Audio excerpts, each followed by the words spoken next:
Okay, guys, so these games will shape the EuroLeague playoff picture.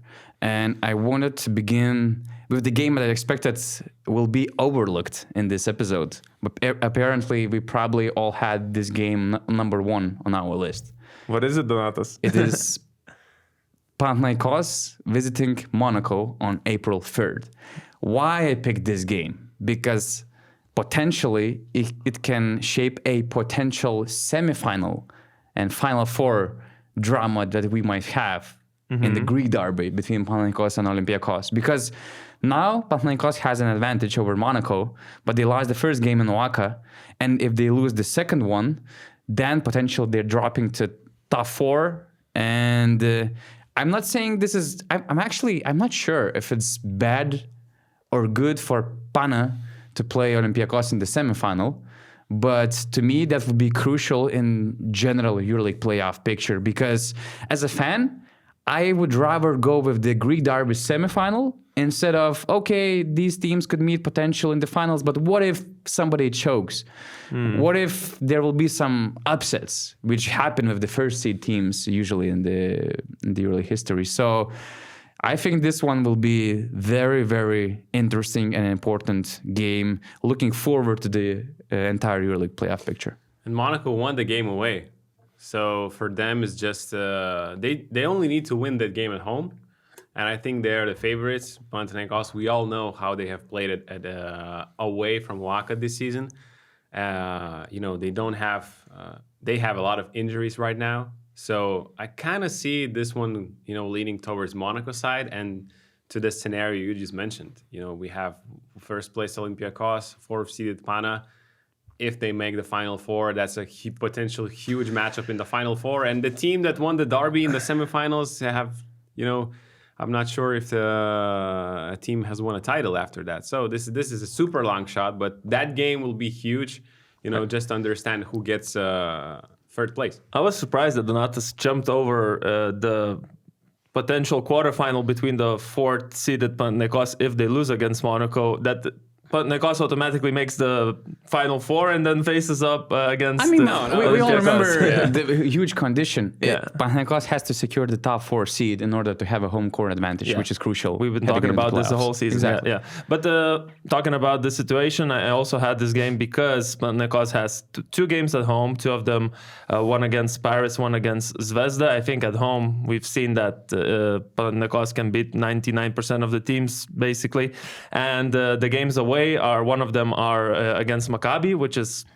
It's an odd situation always to play in that empty gym, but at the same time, that's the only away game where I would think, okay, for Panathinaikos, it might be easier to win than in a game full of opposing fans. And the game against Monaco will be the crucial one because I expect Pau to win 3 games out of those 4.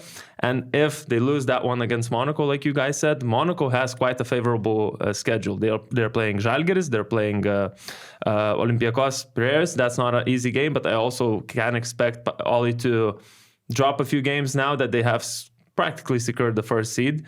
And we have just seen them do it against Zvezda. And also they have also a game away against Asvel. So I feel like for Monaco, it is not impossible to win 3 games or even 4 games and tie with Panathinaikos. And then it would go into that tiebreaker scenario where if Monaco wins, they would have an advantage and actually overtake Panathinaikos in the standings and be third. So yeah, that's why I also had this game there. Okay, what's next?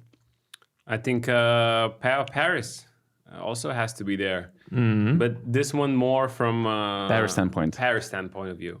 They have only one game remaining at home. That's the last one against Alba. And a huge win by them last week, by the way, against Milano. TJ Shorts, once again, was just phenomenal. But to me, this is a game that decides if Paris are going to get playoffs or just a play-in, and maybe a play-in. Mm-hmm. Because the way the league is so competitive this season, the way there are no one real team that's collecting wins with very few losses, and with so many teams in the bottom, losing a lot of games, you have this super competitive middle. And I'm seeing that it is possible. It is possible that a team with 18 wins, one team with 18 wins, might not get to the play-in. Yeah, exactly. So that is super crazy if that that would happen. So that means 19 is the super secure 100%, win number.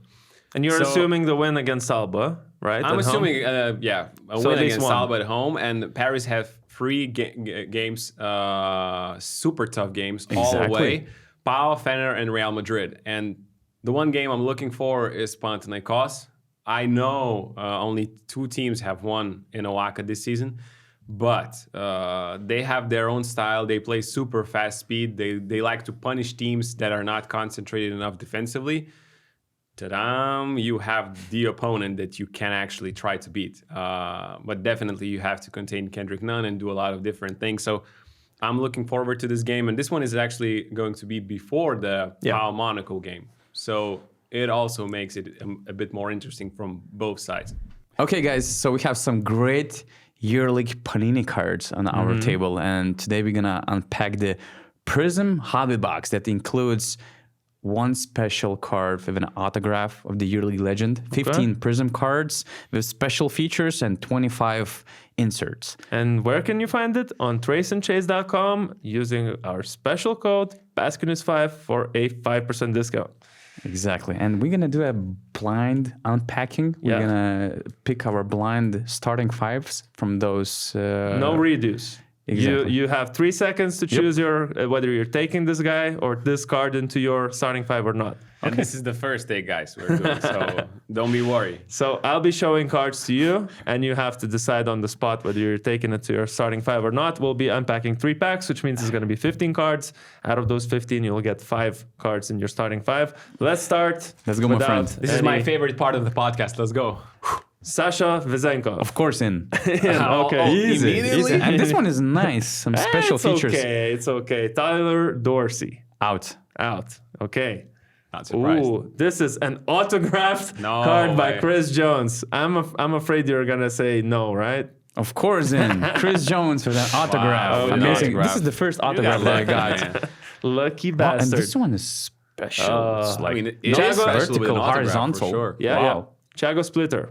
Hey, man. This is Chris Jones and Brandon Davies autographs on this card. Double. So double. Wow. Okay. 2 players in one Yeah, card? exactly. Sorry, That's man, the I first didn't- I time I've didn't seen even realize. something like that. Okay, let's wow, keep going, really? guys. We got Chago Splitter. Sorry, I think it's Chago. Can I later remove No, him from no, my starting no 5? seconds, bro. No. Okay, out. Out. And Bring him back. Victor Claver. Out. Okay, next. A lot of Valencia guys on my Next pack. in my pack. Ooh, very checkered, nice little card but Nikola Topic. NBA player. Let's see in. In. Unique card, Okay. prospect, future star. You're choosing non-EuroLeague players at the moment. Legendary, get hyped, Nikola Vujicic. Get hyped, but it's from Anadolu Efes days. But still, it's Nikola Vucic, so I'm taking You're Nikola. getting hyped. Okay, you have. You know how many cards you still have? 8 left, And you have only 1 pick. yeah, 1 Okay. pick left. Modulo. Out. Okay, I knew this I one. think this one will be Nikola quick. Melli, Out. Mirsad Turkcan. He's actually great. He's one of the top not a bad rebounders in the card early either. It's- history. I mean, he would fit on the non-EuroLeague player 5 that you are going to have at the moment. So But let's say I'm keeping Out? my options open. Okay, next. 5 cards for 1 player. Modulo again, but a bit more colorful. Wow. This one is nice, but sorry, Maudo. I think you don't have that many good options left. Uroš Trifunovic. Sorry, Urš, but out. Hey. Mustafa Fall. Who do I have? You got one big guy, Man. Vucic. And how many cards left? 3, including this one. Okay, on, fall no. in. Fall in. And my friend, you made a good decision because next is Brady Manick. Ooh, that's a super rare. And the last one? Nigel Williams-Goss. So I think you made the right choice. Okay. I did well, I Good did call. well. Good call. Nice starting 5. Good call. Once again, traceandchase.com, BasketNews5 for a special 5% discount on these boxes of cards.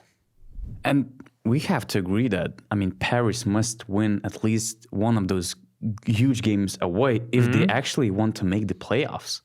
It's Yeah. not just like between the playoff top 6 seed and the play-in. They must win at least one game against because of Fener, their- Pan, and Madrid. Because of their current form? You think that if they're in the play-in, they're not making the playoffs. No. They might drop out of yeah. top 10. Okay. if they Depending win who only they one tie game. with. Depending it's who they tie with. Yeah. Still a lot of uncertainties, but there's a kind of, I actually made a prediction picture of the potential playoff pool, and Paris, if they're not winning one of those away games, they're not in the playoff. They're not in the play-in. Okay, I They're also made this. tiebreakers? I also made the same thing, and they are making in mind. So we'll see when we talk about this in the second topic of today's podcast. But did you watch the tiebreakers? Yeah, or- that's exactly what I did. okay, Yeah. okay. This game I agree with you guys. What's next? I got. We said 2 PAO games, and Zvezda then next. Zvezda versus Real Madrid. Actually, Real Madrid's games, all of them, in my opinion, are important for them because I can see them. I can see them climbing so high. To be honest with you guys, currently they are at 16 wins, but with just 3 wins, and all of them I see quite possible. One of them against Milan, the next one against Zvezda away. And then there's Paris and Partizan. But let's focus on this one against Zvezda. I think for both teams, this is a crucial game. For Real Madrid, it's a possibility to climb into the playoffs even, if they then finish up strong at the end. And for Zvezda, we also were saying, 19 wins they need. And Zvezda has also quite tough games ahead of them. Sure, the Anadolu Efes game is the only one that I'm looking at. Like, yeah, they're taking that and the Virtus one, but Are you sure about Efes? Efes, they're also I'm not currently sure. the But they're hottest team. at least at home, that's why I'm that's thinking. the huge thing. They play 3 games at home, right? Yeah. Virtus, Madrid, and Efes, and finishing the regular season in Waka. But I mean, when we have this hot Efes team and when Zvezda are dropping games, it's really hard to predict anything about them. But they just showed that even without Bolomboy True. against Olympiacos, they can win away. So that's why I changed my mind about them a little bit. Of course, when they play at home, it's not a guarantee they're winning those games. That's why I actually even predict that Real Madrid might take that game against Zvezda away. Because I feel like Real is going to go on some crazy winning streak. I see them winning 3 or 4 remaining same, games. And same. one of those wins will go either against Partizan or Zvezda. They play both games in Belgrade. I have Madrid in the playoffs, actually. Yeah, me too. But that's another topic. I feel like this game is gonna say a lot. Is actually happening this week. Second game of the double week. Do you have any other games that are very important? So there was another game in Belgrade that I Partizan, mentioned. Real Madrid, that one. In the last round. Mm-hmm. At this moment, with 4 rounds remaining in the EuroLeague, like that last round does not seem that much full of action. But Partizan, Real Madrid could be all or nothing game for both teams, basically, because you're predicting 1 out of 2 wins for Real Madrid. But what if they drop the game against Zvezda?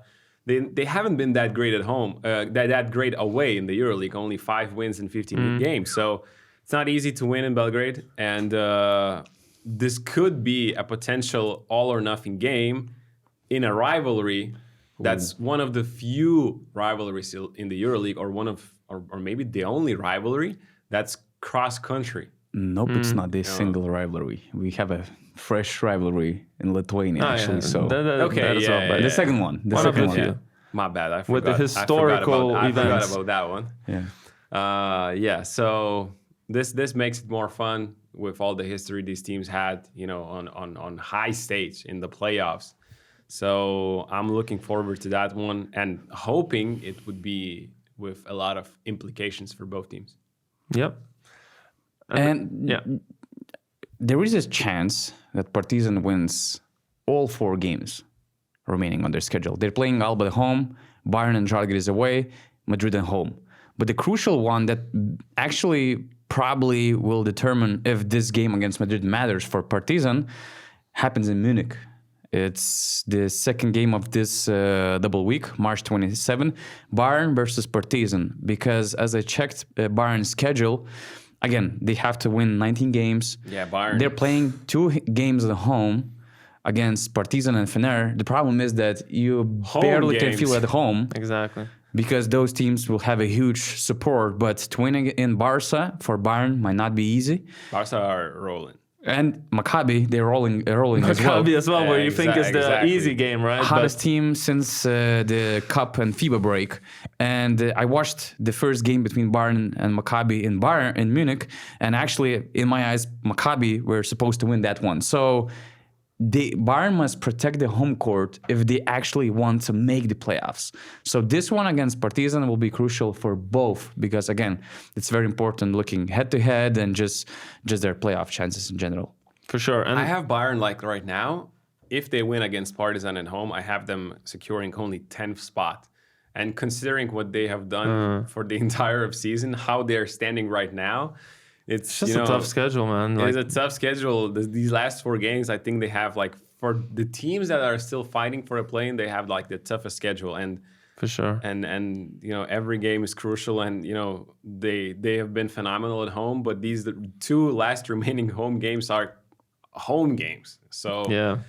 That's going to be wild ending for Bayern. Just the last game to add, which is going to happen the soonest, actually, because we're talking about the games in the far future. Some of them in a random happening. order. Yeah. Some of them happening later this week. But a game tomorrow, since this episode is coming out today, a game tomorrow, Real Madrid against Milano. It's 2 teams with the same record currently. They're playing each other. So in a tiebreaker scenario, if they end up with the same amount of wins, that would be also crucial. Who's gonna take this win? And also, I feel like this win, whoever wins this game, runs away with the playoff spot, and whoever doesn't falls out of the play-in picture. I feel like, but my feeling actually is that Milano will be the ones who will actually finish their playoff hopes with this game tomorrow. And I feel like Real Madrid's, like I said, is going to go on a win streak. So let's say it would be too early to say that their hopes would be demolished after this one Looking game. at the too many games remaining. But I see your point. Like if you lose this game, that really makes it that much harder to make the play-in. Unless Paris lose those 3 away games. That's huge. But look, there are so many teams. Like there's FS, there's Partizan. So a lot of teams facing tough schedules, a lot of what ifs, and we are saying that these games are going to shape the EuroLeague playoffs, but it's going to actually be some of the games we're not expecting, like For Maccabi sure. winning against I don't know, against Bayern or against who Pau, else I they think. play. Yeah, they can win against Pau the next game, and that's gonna change the whole conversation we just had. So 36 games left. Let's enjoy this final stretch of the regular season.